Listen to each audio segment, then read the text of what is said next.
toward the end of writing this manuscript, I lost my father.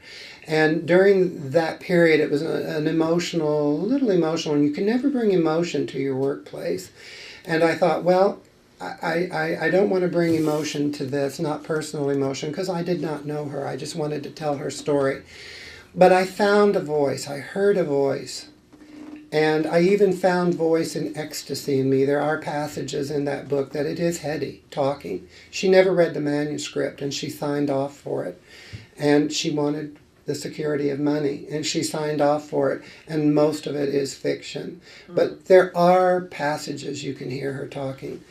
And I did hear Hedy talking to me, if you will, toward the end of that book. And I think I've done a proper job. I hope you like the book. And we have a question and answer period right now, if you'd like. Yes? How many children did she have? She adopted a child in 1939, James. She was married for a second time. She married 20th Century Fox producer Gene Markey, who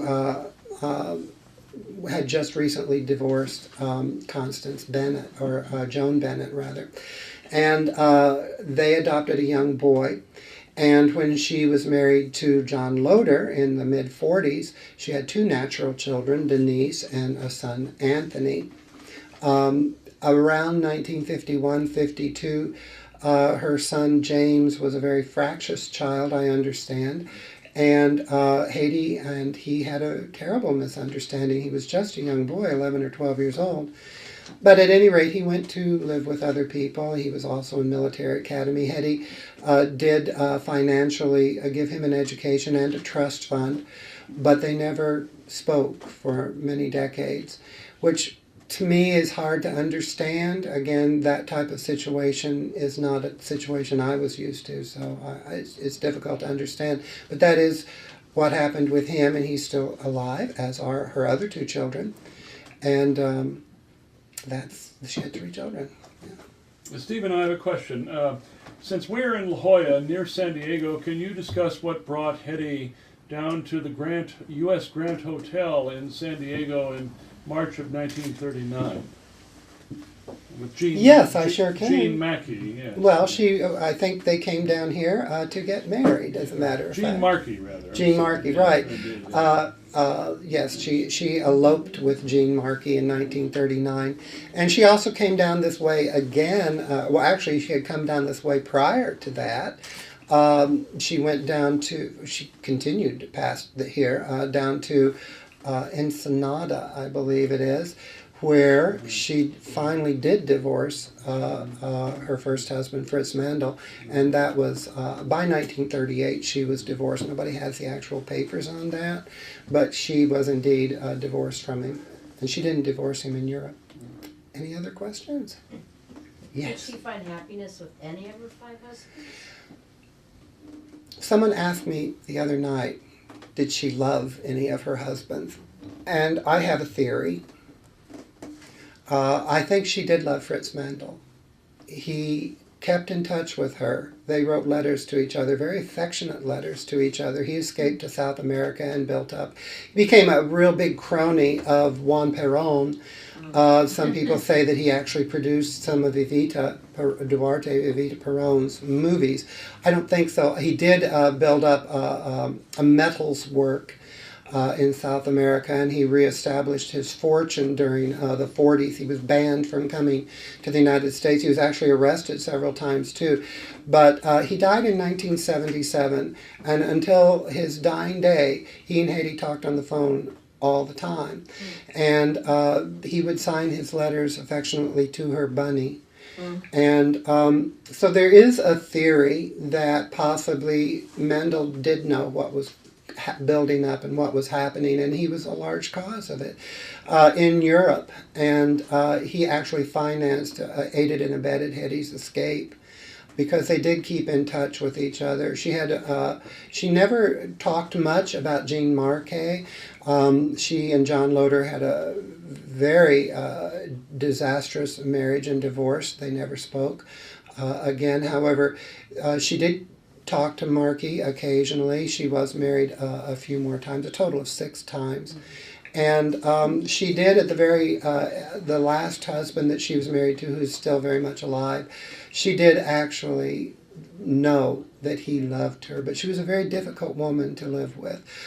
She was a Scorpio, if you believe in that, but Scorpio, and she was very, very much her astrological sign too.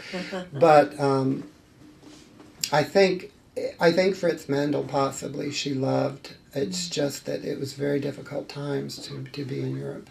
I was wondering how Fritz Mandel was able to obtain the status of an honorary Aryan, because his name is so Jewish. It is very Jewish. So how was he? It's interesting. To be Jewish by the late 1930s was all of a sudden made not to be a good thing. And people never thought in Europe, at least the research I did about Austria, people never really thought their religion was a defining point of who they were. Fritz Mandel was as well raised a Catholic, but he denied his father publicly when he said, in actuality, my mother had a one-night stand with a defrocked Catholic priest, and it didn't float. They still made him leave the country. He denied his Jewishness. Was his mother Jewish, naturally? I don't know whether his mother was Jewish or not. She was Catholic, as was Hedy's mother, who was Jewish. But I don't know about the mother, but the father, Fritz Mandel's father, certainly was Jewish. But because he sold armaments to the socialist governments, they turned their back on his race or background. So was Hedy, was she raised Catholic? She was raised Catholic. I was wondering if she practiced or believed in any religion when she came here. It's interesting. I've only around so many Jewish people the grandchildren said that their grandmother, till the day she died, had a cross in her dining room, which meant that their grandmother, they believe, was Catholic till the day she died, and she lived as a Catholic, as a practicing Catholic. Hedy, I don't know whether she went to church. I don't believe she did. She was a very, very busy woman. But I did find one intimate interview that was not a publicity piece. It was from a major newspaper where she did talk about her belief. And she did have a belief in the hereafter and a stronger power. But she never came out and said, I am a Catholic. She never came out and said, I am a practicing Christian. But she never said she was Jewish. She never said she was Jewish. Her children even questioned me about that. But yes, both of her parents were born Jewish, but they didn't practice their religion. But the mother was a Catholic, had converted to Catholicism, and as I said, most of Austria, even though it was largely populated by Jewish people, it was a Catholic city prior to 1933. What were the lawsuits about? Oh, there were so many. Hedy was, again, a Scorpio, but Hedy was, I will be heard, and I have to be understood. And if she felt slighted or what, most of the lawsuits had foundation. A lot of them had to do with her career. A lot of them were film projects that she had signed for and then forgot about. Yeah. Robert Osborne said she was a very capricious person, fun-loving person, wonderful to be around. Her friends really loved her. As a matter of fact, when the shoplifting occurred, one of the first people over to her house was Lucille Ball, dear friend of hers, and people and her friends and colleagues, they loved Hedy, except Frank Sinatra.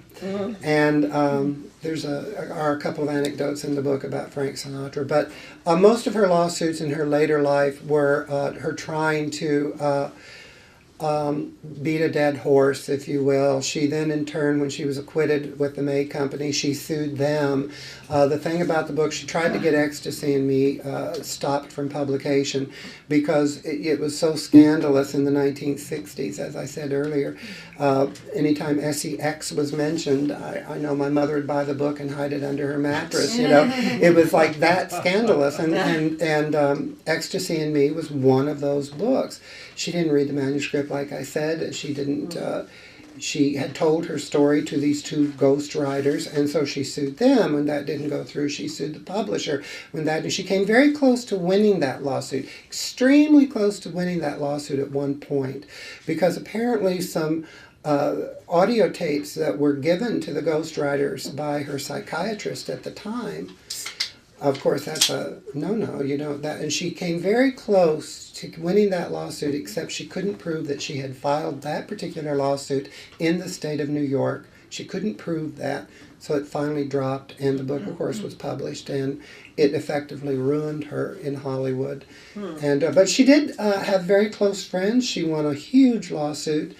The Corel Company, who do electronics in Canada, were using her image on their packaging, and she won a huge lawsuit of about $5 million, which became, shortly before her death, which became, of course, her children's inheritance. She had a lovely home in Florida. She had dear, close friends.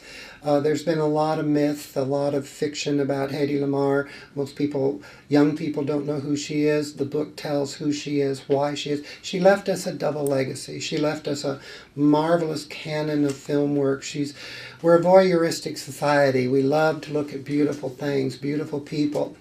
Hedy Lamarr, you can't take your eyes off of her. And there's truth behind her eyes as an actress. That lilting Viennese accent throws you.